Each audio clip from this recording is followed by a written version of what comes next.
Sacred Grounds. Hello, everyone. Welcome. This is Sistahs on Sacred Grounds. I'm your host, Reverend Stephanie Butler Adams. Let's go. Black excellence is a celebration of success in the Black community, but it goes far beyond just highlighting individual achievements. Black excellence is a mindset backed by actions and displays of leadership through perseverance. So, let's talk about the true purpose of our actions and how we can advance and prosper our community, especially millennials in the sisterhood who are thriving and coming into their own and learning how to honor other women and crack that sister care code right here at Sistahs on Sacred Grounds. There are sisters right in our midst that are making an impact in our communities and changing our world. And I have one of those sisters right here with me today. I'm so excited to introduce you to the one and only Danielle King. Danielle King is a graduate student at California State University, Long Beach, pursuing a Master of Public Administration while working at the university's housing department as Assistant Resident Life Coordinator. Danielle says she engages her community by demonstrating strong leadership and empowers her community by being the change she longs to see. As a member of the Alpha Kappa Alpha Sorority Incorporated and as the immediate past president of the Los Angeles Urban League Young Professionals Organization, Danielle is active in civic engagement, community service, entertainment, and professional development. Among the many honors of this millennial on the move, Danielle has completed over 5,000 service hours, has been awarded the Biddy Mason Millennial Shero Award, and was recognized as a 2021 Rising Star awardee for the Los Angeles National Congress of Black Women. Recently, Danielle was appointed to the National Technology Committee of Top Ladies of Distinction Incorporated, where she also serves as Regional Scholarship Chair and was named the 2022 Housing and Residential Life Graduate Student of the Year at Cal State University, Long Beach. Danielle is an incredible example of what it looks like to walk it like you talk it. Hey, Danielle. Hey, Stephanie. What's going on? Nothing much. How about you? I love your curls. Thank you. I love your hair. Thank you. See, that's what I'm talking about. Black excellence is affirming one another. Most definitely. You know? And when I say that word to you, Danielle, what is it invoking you? What does Black excellence mean to you? I feel like me in particular, Stephanie, it's effortlessness. Like when I woke up this morning, when I got myself together to get here, Stephanie, and everything in between, it was my excellence. I feel it's just Danielle being Danielle, us being us, our culture, pure excellence. I love it because, see, some people hear that term Black excellence and they think, got to get that bag, got to get that money, Sure. It's all about the decadence and, being in the right circles and Sure. all of those things. Sure. And I mean, it could be some of those things. Most definitely. But I read an article that Diddy says, he said, Black excellence, for him is tapping into his magic. That's it. Now, we hear the term Black girl magic, and now we're hearing and seeing the hashtag Black excellence all over the place. So, do you think that those terms, are they helping or hurting us as Black people? Ooh, you got so deep, so fast, Stephanie. Girl, we got to get in it. I see. I would say it's just depends. It depends how you take either term. And so how I said it and how you said it were two completely different things, but I think they both were true. And so when I think of Black excellence as well as Black girl magic, ensuring that I'm just talking about myself. So I only strive to be better than my best self. I don't like to compare myself to anyone because I'm on my own journey. And so when you look at it as Danielle's Black excellence, Danielle's Black girl magic, it's in anything I do. But if I start to compare myself to Stephanie's Black girl magic and Stephanie's Black excellence, I may feel away. So just focusing on myself is how I get my excellence on. And you know what it is? Danielle is a millennial, y'all. Okay, and so all of that answer was so like appropriate. Thank you. I love it. I love it. But you know what? You are the assistant resident coordinator for Cal State Long Beach. Yes. And so you are around young people all the time. All the time. Right? Mm-hmm. All the time. What are some of the pitfalls that you are seeing in that college setting that are barriers to our sisters getting their excellence on? Oh, that's a wonderful question. So I have been in my role for a year. And so this is fresh out of the pandemic. And so what I've seen as far as pitfalls go are folks trying to get back to what normal is to them in the educational sense. So a lot of folks have been virtually for the past 2+ years and have tried to get back into the groove of what school looks like to them, as well as just day by day. And so feeling not obsolete, but feeling less than, because all of the students and their experiences are examples of what they've seen online. So it's like, oh, my school experience doesn't look like so-and-so's. I must be doing this wrong. And so just comparison is the thief of joy, as you know. And so just... I love it. Comparison is the thief of joy. Most definitely. And that's something that we as women, and especially as Black women and as sisters, we do that all the time, all day, every day to each other. Right. Which is why Sisters on Sacred Grounds is all about affirmation. Right. You know, so when you talk about that setting, you know, that education setting, Black excellence has to come into play. How do you see education as a critical part of someone attaining or experiencing or unleashing their Black excellence? Oh, most definitely. So as cliche as it comes, education is the key to success. And so just me personally speaking on my experiences, I'm originally from Oklahoma City, and here I am now in Southern California. Wow. Because of my education and because I take education so seriously. So tied to my role that you mentioned, I'm also a graduate student. And so I've continued my education because I know the difference that it will not only make and pay, which is very important, but also just quality of life and being able to do what I love, but also be compensated for it because I know my worth. I love that. And sisters, if you're watching, you know, especially my millennial sisters that are watching, and you hear Danielle speaking with confidence, right? Yes. With confidence. That's a part of Black excellence. And you can be confident without being arrogant. That's right. You can be confident in who you are because what? You know your worth. That's right. I love that, girl. I love it. Thank you. I love it. See, oftentimes, I think we as sisters are sometimes very hyper scrutinized. You know, the angry Black female. You don't even want to say it. I don't even want to say it. Remember Simone Biles? Remember what she just went through? Yes. All of the critique. Yes. That really, literally caused her to have a little bit of a mental episode. Right. You know? Right. That is our history. That has been our history.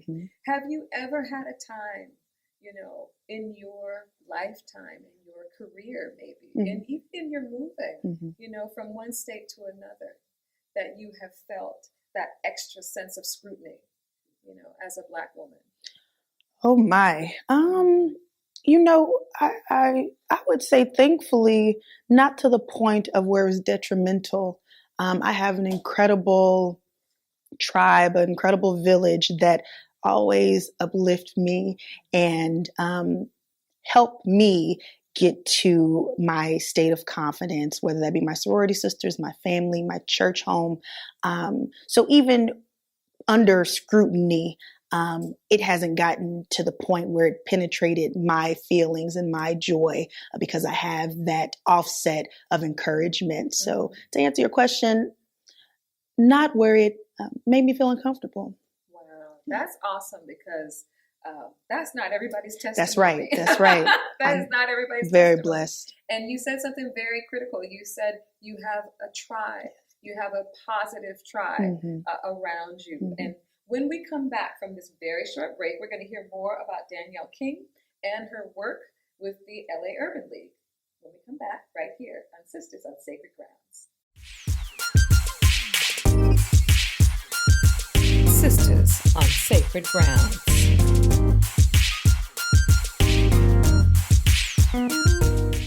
Welcome back, everybody. Today we're having a conversation with millennials and the one and only Danielle King. I don't know why I like to say the one and only. I guess because everybody I meet, they're unique. And I'm like, you are the one and only. I'll Danielle take it. King. I love it. Danielle, you are the immediate past president of the LA Urban League.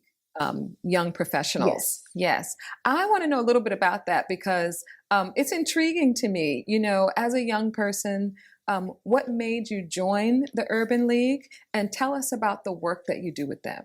Awesome. And so I lived in Phoenix, Arizona for 2 years before moving here. And I joined the Urban League to find community. I feel like I've always been that outlier. I don't like clubs. I'm not knocking anyone who does, but I don't drink.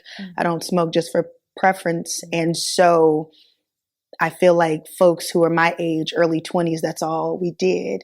And so I wanted to find a group of like-minded individuals. And I came across the Urban League Young Professionals, where they were individuals who were so focused on growing themselves professionally, in the community, socially, as well as with service. And I was like, these are my people. And so joined the Greater Phoenix Urban League Young Professionals. And when I moved to California, I knew that they were my village and I had to find the California chapter. And that was a Los Angeles chapter. Wow. And so got there and ran for president and all good things. Oh my goodness. That's amazing. Thank you. That is amazing. So with all of that excellence swirling around you with the Urban League and you know, all of the things that you have done, do you ever feel pressured to rise to the occasion, you know, to walk out your excellence in a whole nother way? I don't know if pressure's the term, but more of a responsibility. The organizations that I become a part of are a privilege, and I take them very seriously, and I hold them to a very high caliber. And so because I sought out, or I searched these organizations and they accept me, I'm a walking ambassador for them. And so although I'm no longer the president of the Los Angeles Urban League Young Professionals, I'm still connected to it. Right. And so with that, because I am representing the organization, I have to be my best self 100% of the time, but not inauthentically.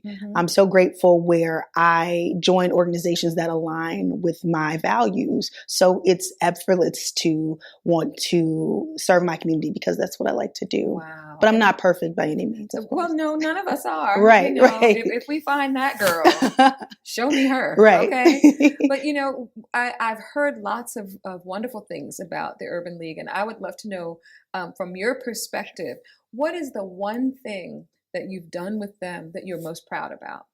Oh my gosh, there's so many great things. I would say specifically with the young professionals component, just creating a space for young professionals, especially Black young professionals, just to be.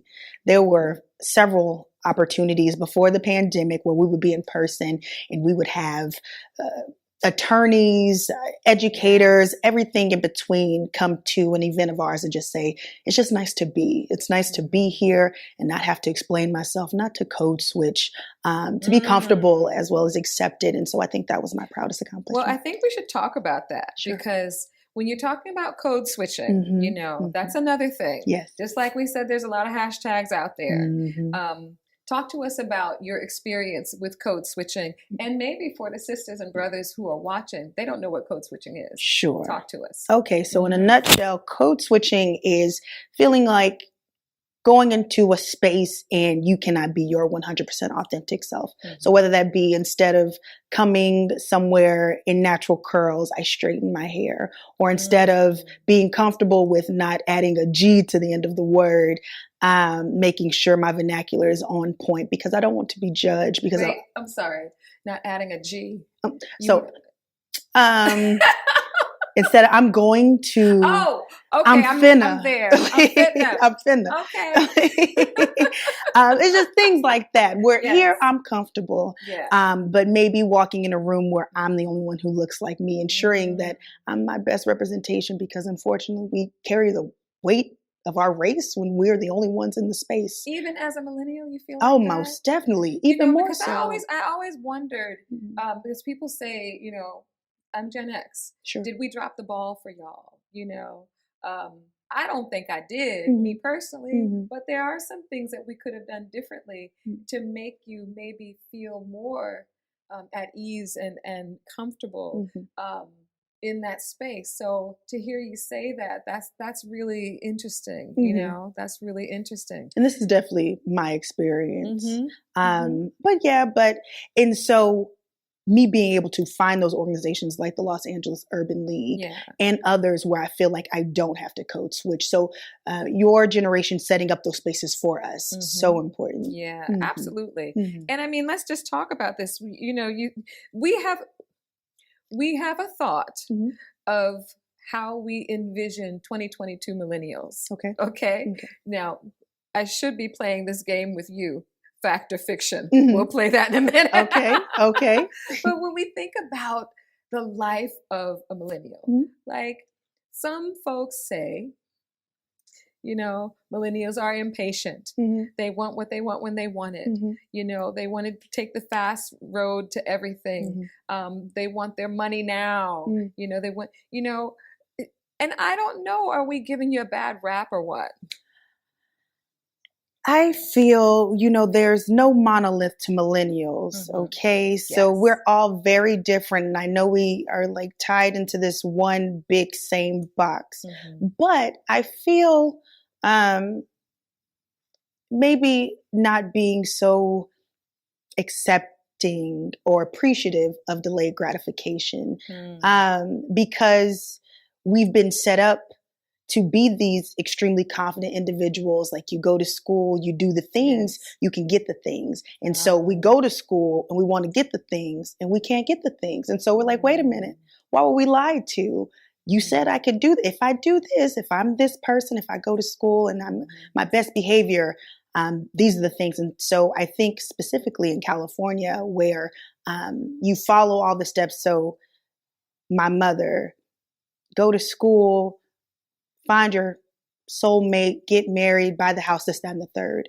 So now with myself, I'll be 29 this year, went to school, wasn't making enough money, had to go back to school, trying to make sure I can make enough money for myself and for my future. And so I feel because there's such a shift in dynamic with the cost of living and just the world today, to expect millennials to go the same route generations before us did is selfish. Not selfish. I feel unrealistic. That's what I was going to say. It's unrealistic. Yes, most definitely. Wow. This is a powerful conversation. And I hope that those of you who are listening are really listening to what she's saying. There are some things that we can do to pave the way for the next generation. And when we come back, we're going to continue the conversation with Danielle King right here at Sistahs on Sacred Grounds. Sistahs on Sacred Grounds.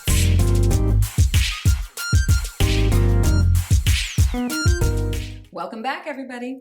We are here talking Black excellence and sisterhood. Now, you, Danielle, are a member of Alpha Kappa Alpha Sorority Incorporated. Tell me about that journey and your sisterhood with the AKAs. Oh my goodness. Thank you for asking, Stephanie. So I also am a part of Top Ladies of Distinction, and that's another service organization. And so I was active in my Southern California chapter as well as in my area. And there was a top lady who was also a member of Alpha Kappa Alpha Sorority Incorporated. And she saw my work. she thought I would be a good candidate for the organization, and the organization approved. So that's been great.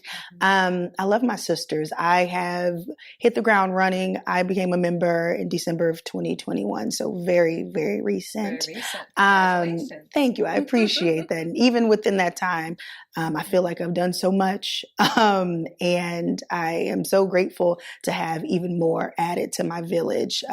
To gain the sisterhood of the members is unexplainable. I'm just so grateful. I'm grateful what I've done so far and where I'm going with it. And that's powerful because, you know, not every woman knows how to be a sister. Sure. Some are born into it. Some it happens, you know, through friendships. But there are things that we learn about one another, you know, as we grow in the sisterhood.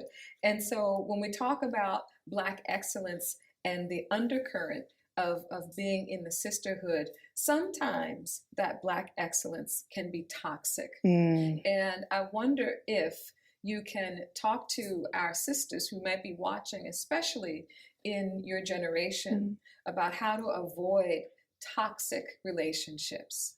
Oh, that's good. Well, I want to go back. You mentioned Black excellence being toxic. And if I can make the correction, I feel like if it's toxic, it's not Black excellence. So being sure to being able to know how to discern. And so how to avoid toxicity, I would say, is that discernment.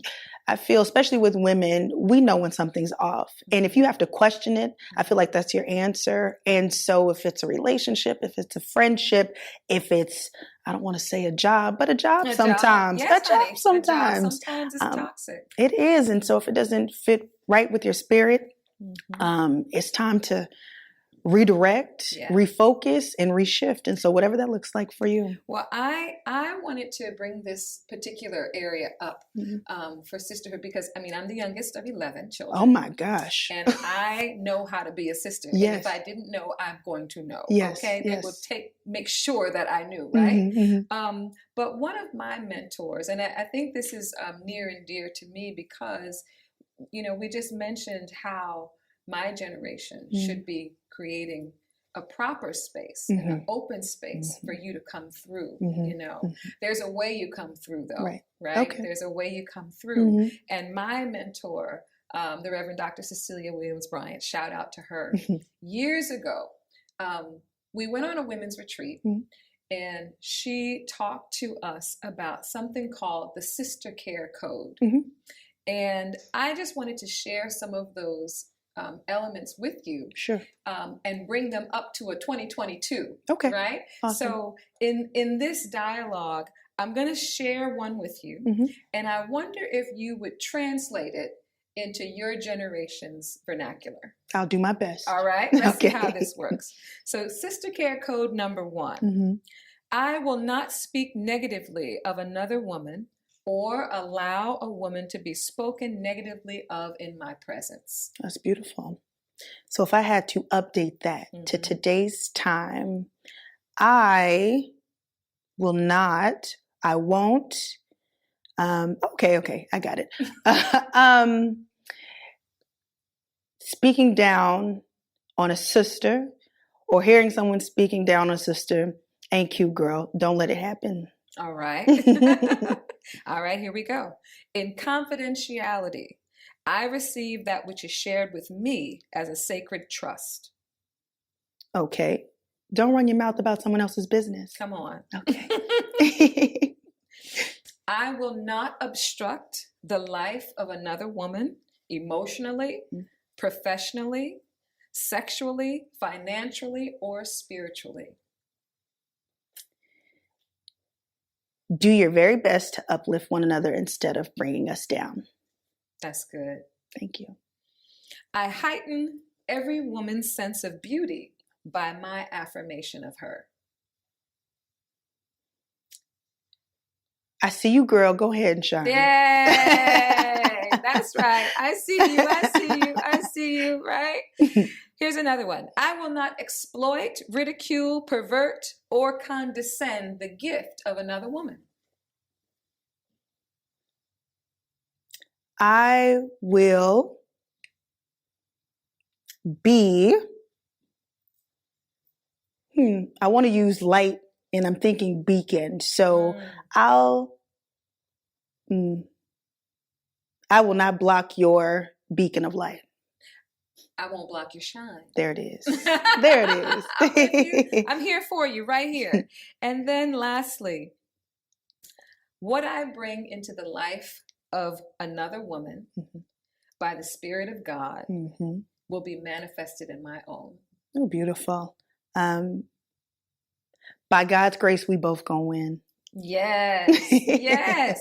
And see, I love that. I love that. I love that. Because sometimes we just need to have that conversation. Sure. And we need to remind ourselves that there is a sister code. Most definitely. Most definitely. And there is a sister care code. Now, some of us think of the sister code as if you break up with somebody, I'm not going to date him after you broke up with him. That's still a very relevant code. Yes, yes. That's a relevant code. Most definitely. But these sister care codes go a little bit deeper. Yes, they do. So I appreciate you updating them for us, for the sisters in 2022. I try my best. Yes, you did a wonderful job. Thank you. So when we come back, right after this very short break, and speaking of breaks, we're going to have a coffee break because here on Sisters on Sacred Grounds, we love to sip on coffee. So while you are soaking all that sister care in, I want you to go grab a cup of coffee, grab a croissant, my favorite, and come right back. Sisters on Sacred Grounds.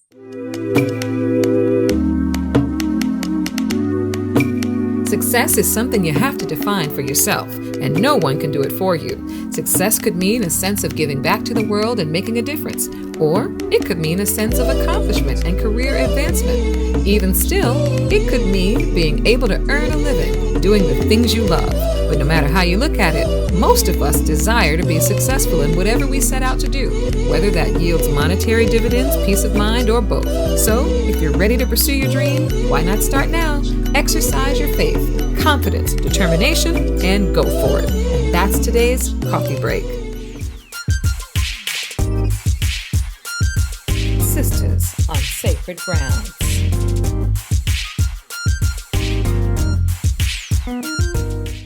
Welcome back, everybody. We've been having a glorious conversation and a much needed one with my good sister here, Danielle King. We're talking about how sisters can affirm one another. We just got finished, going through that sister care code. Thank you, again, for updating it. Of course. And giving it your own flavor. Now, one thing, Danielle, that I'm noticing about millennials, and I want you to tell me the real, okay? What I'm noticing about the girls that I know, they are looking good, feeling proud, and spending more money. Yes. Why? Because we can. It's easy as that. It's easy as that. I believe I've read somewhere that Black women are the most educated group in the United States. And so with that comes more money. With that comes higher positions where if I want to take a vacation, I can. Yes. And with that, especially because we are also starting our families later, that money doesn't have to go to, you can choose how to spend your money. You can choose choose how to, then I'll leave that at that. You choose how to spend your money. Well, no, let's continue on that vibe, because you are starting your families later. And is that a thing for millennials? And if so, why? For me specifically, I believe so because of what we talked about a little earlier. It's just so expensive. It's so expensive to do anything. Just to breathe, I feel, costs $5 a minute.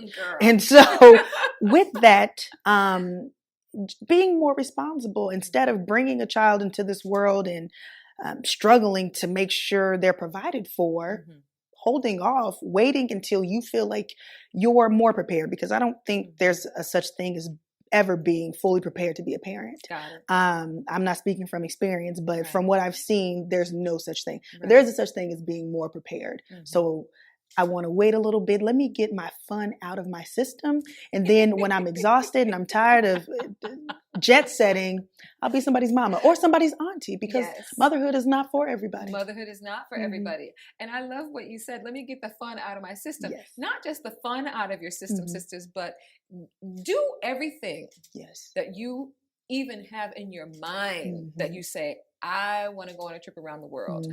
I want to travel the world. I really do encourage everybody, millennials, non-millennials, whoever, do the thing. I agree.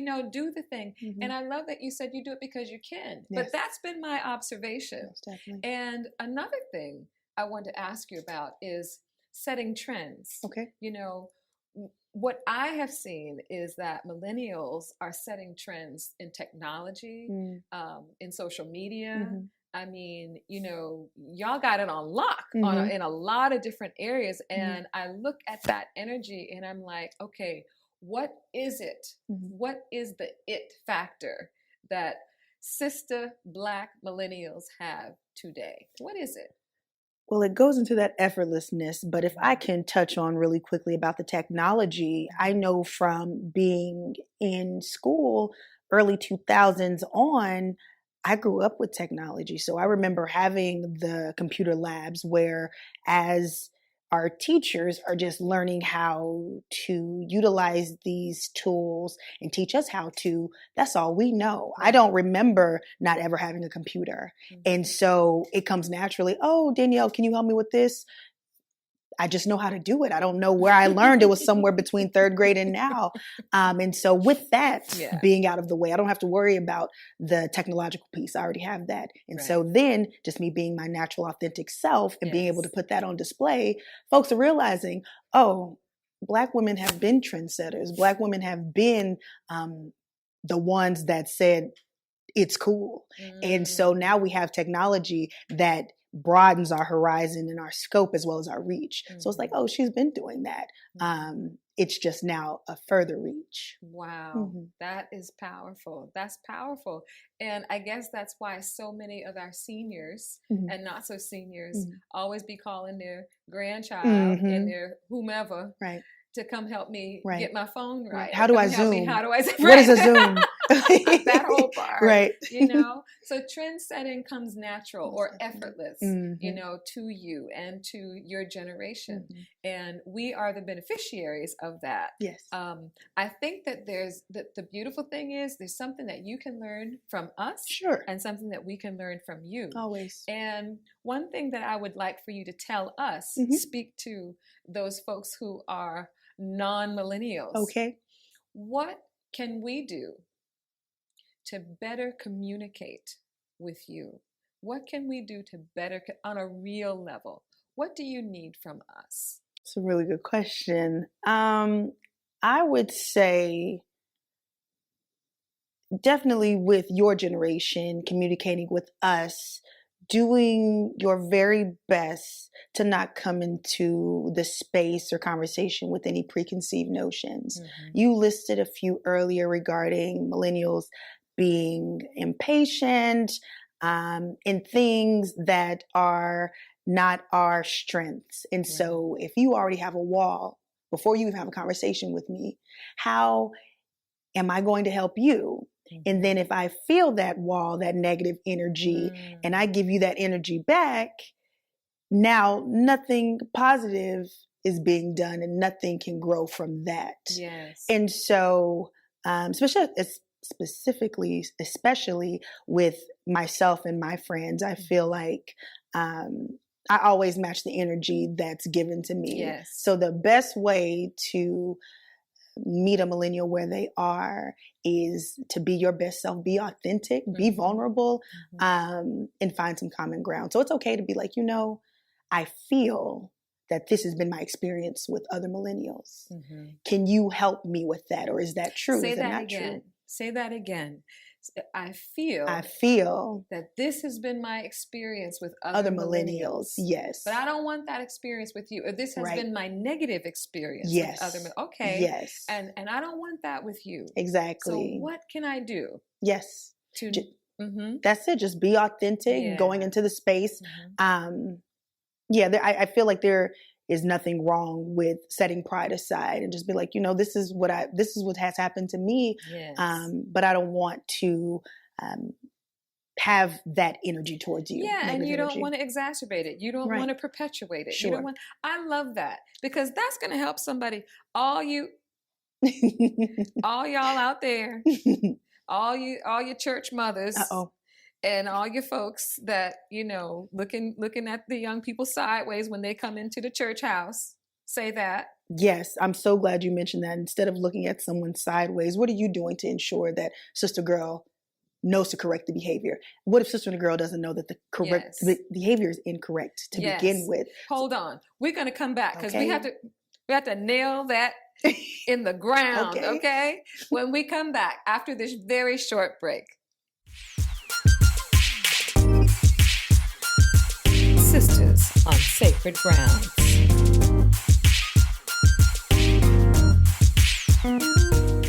Welcome back, everybody. Listen, we're talking about Black excellence in a millennial frame of mind, right? And we're also talking about sister care. And I'm just really enjoying this conversation with my little sister here, right? And at some stages, some of us don't want to admit that we are your big sister, right? The first time somebody called me mama, I was like, "What? I'm not your mother, auntie. What are you doing?" Right? But I said, you know what? That's a compliment. It's a term of endearment. It's Most a definitely. compliment. Mm-hmm. And so I just want to say that I think that if we have more of these dialogues, more of these conversations where we can both share, and laugh and enjoy ourselves, but also give the people some information. Right. What you said in our last block, you were saying, that it's important that we don't come at you crazy. Most definitely. That's what I said. That's what I said. My way of saying it. Okay. That we don't come at you. What we give out, you give back to us. Right. And that is so true. And I was making the point that, especially for those of us, I don't want to say traditional, old school, rigid, whatever the term is. I don't want to say that, but I'm saying it. Okay. But we have to loosen ourselves up a bit. Okay. And so one of the things that I remember vividly when I first came into church, when I first came into attending church on a regular basis, girl, do you know when my sister invited me to her church, on Sunday morning, Saturday night, I had just came in from the club. I know you don't club, but for all of us Reformed clubbers, right? I had just come in from the club. I had promised her that I would attend church with her. But you know what? I wore to church what I wore to the club. Oh, wow. Now use your imagination. Oh, wow. And I came in confident. Okay. And you could feel. Oh, yes. Right? You could feel it. But there was one older lady that I will never forget. That she just looked over my shoulder and she said, "Baby, you don't know Jesus, do you?" And she didn't say it in a condescending way. Okay. She said it in a caring way. Okay. And as soon as she said that, I was convicted in my heart. And do you know that's the day I gave my life to the Lord? Amen. So what I'm saying to you and what I'm saying to the people is you never know. You never know what impact what you say to somebody is going to have on them. While the rest of them, while the rest of them were looking and judging. That's right. She opened her mouth in sweetness. Right. And led me to the Lord. And I pray, Reverend Stephanie, that the reason she said that is because she saw your spirit and not necessarily what you were wearing. Because I know, going back to millennials, we hate being judged on what we're wearing. And that's not fair for someone to believe that I don't know Christ because my dress is a little tighter. Because I worked hard in the gym to be comfortable in that tight dress. Or I'm just comfortable with my body, period. And I want to show it off because it's my body, my choice. But that's not this show. We're not going to get into any of that. But yes, that she saw your spirit and you were able to dedicate your life to Christ. I think that's beautiful. Yeah. And I think that that's something that we need to do more of. That's all I'm saying. Yes. So when you are communicating and interacting on the campus, right? Do you have an opportunity to now yourself be a mentor to maybe freshmen, who are just coming on campus? What do you do for those girls? That's awesome. Thank you so much for asking. So I specifically work in the housing department. So I work, live, and go to school on campus. Oh, wow. Yes. Okay. And so I work hand in hand with the students who reside on campus. That's where my reach is the strongest. And so I am able to pour into my residential assistants, my RAs who are on the floor, and then they pour into their residents and their residents pour into their friends and so on and so forth. But just being that light, so much to the point, if I could do a little brag moment for myself, I was awarded 2022 Graduate Student of the Year through my department. All right. They call me the queen. I'm not making it up. I'll show the notes. Yes. But just congratulations. And that's nothing but God's grace. I'm just a vessel, and I'm so thankful for every opportunity, specifically with Cal State Long Beach, that it just radiates from me. And in that, it reaches the folks that I have reach on. That's awesome. Thank you. That's awesome. Well, one thing for sure, you seem very calm. Okay. Sure. What does self-care look like for Danielle King? Ooh. You're not going to get me lying on here.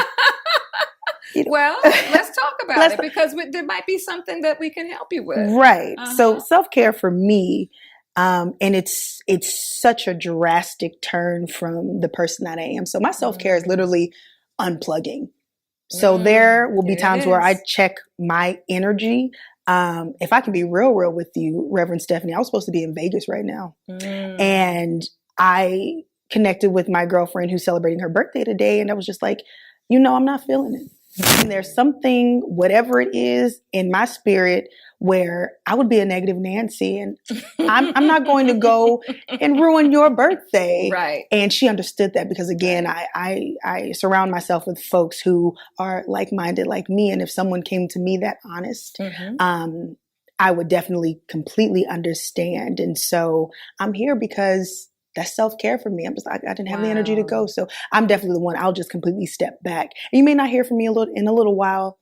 And then I'll reconnect and say, that was my bad. This is what was going on. Thank you for your grace.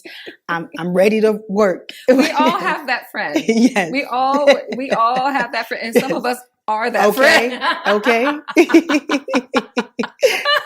That's great. So you unplug. Yes. That's self-care for you. That's you unplug. Self-care. And that's from social media. That's from people. That's from... Definitely people. People and the task, because I just feel like Danielle wears a lot of hats. And sometimes in whatever way, in whatever reason, those hats get too heavy for me. And so I'm just like, and that's sometimes difficult for me to say, because it's like, I always want to be the strong friend. Sure. But, strong friends can't pour from empty cups. So always check on your strong friends. Thank you, Ashley. She stays checking in on me. But yeah, just step away, recenter, refocus, and get back at it. That's beautiful. Thank you. Y'all need to unplug sometime. Danielle said unplug. Child, unplug. To the best of your ability, because I still watch those Instagram stories while I'm unplugging. Like, you're unplugging. I see her. I see her. Yeah. I love it. I love it. We're going to take a very short break, and we'll be right back at Sisters on Sacred Grounds. Sisters on Sacred Grounds.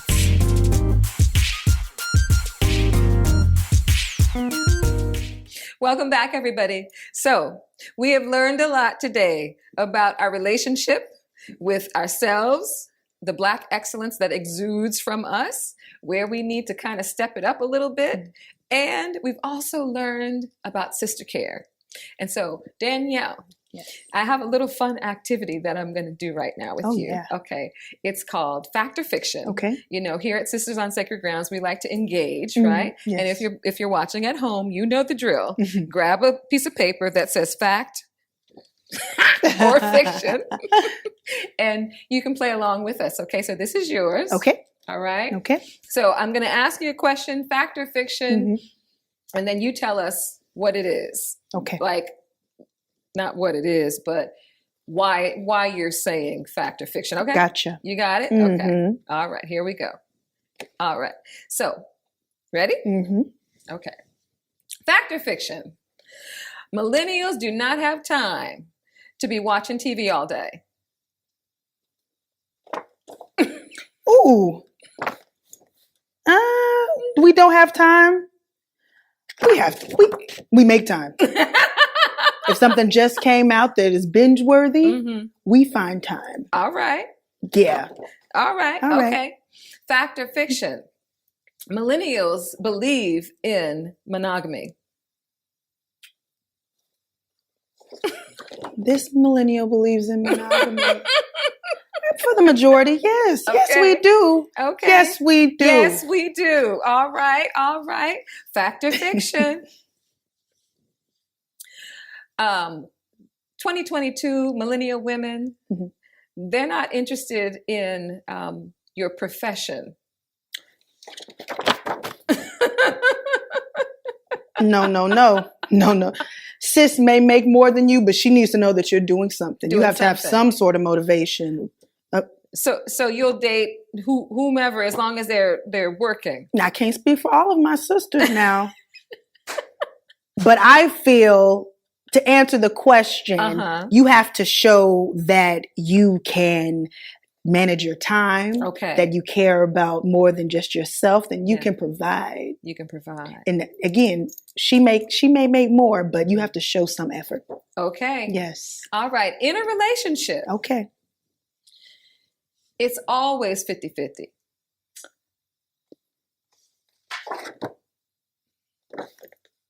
Why? Sometimes, whatever the case may be, 50 may be too much or 50 may not be enough. Some days I might need my partner to be 80 because I'm just not there. And sometimes I may be able to give you 90 or above. It just depends. It depends the situation. It depends the circumstance. But having that clear communication with your partner and knowing what that looks like for you all is very important. So that's important to you. Oh my goodness. All yes, right. All definitely. right. Because, we've heard that millennials are just like, look. Oh, equal. We going out to dinner? Right. You pay, I pay. I'm like, hey, we're not married yet. Okay. Fiction. Listen, what Danielle will not do is ever pay for dinner.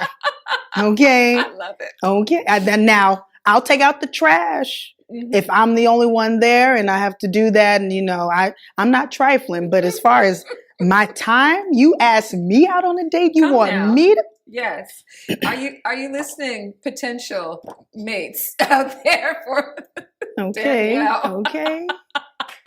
Danielle, you are so funny. Thank you. Such a joy. Thank you. We're done with fact or fiction. Okay. I was in the hot seat. I was about to go somewhere else, and I'm like, no. Okay. She's good. Right. Thank you. All right. So listen. Thank you for being with us today at Sisters on Sacred Ground. I really, really did enjoy this conversation. And I want people to know how they can find you. How do they find you on social media? Sure. Well, thank you for having me. And on social media, my Facebook and my LinkedIn is just my name, Danielle King. Very pretty pictures. And for my Instagram, it is King__Danielle. So King, the original way you spell it, and Danielle, the most common way you spell it. Yes. Beautiful. So that's how you can find her. Now, Danielle, in my final few questions to you, we like to do affirmations here at Sisters on Sacred Grounds. And just to affirm, one another, affirm our sisters who are watching. There's something about affirmations that build us up, know?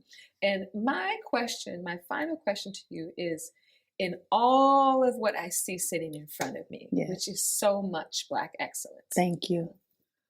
What do you want to do in life? What's your ultimate goal?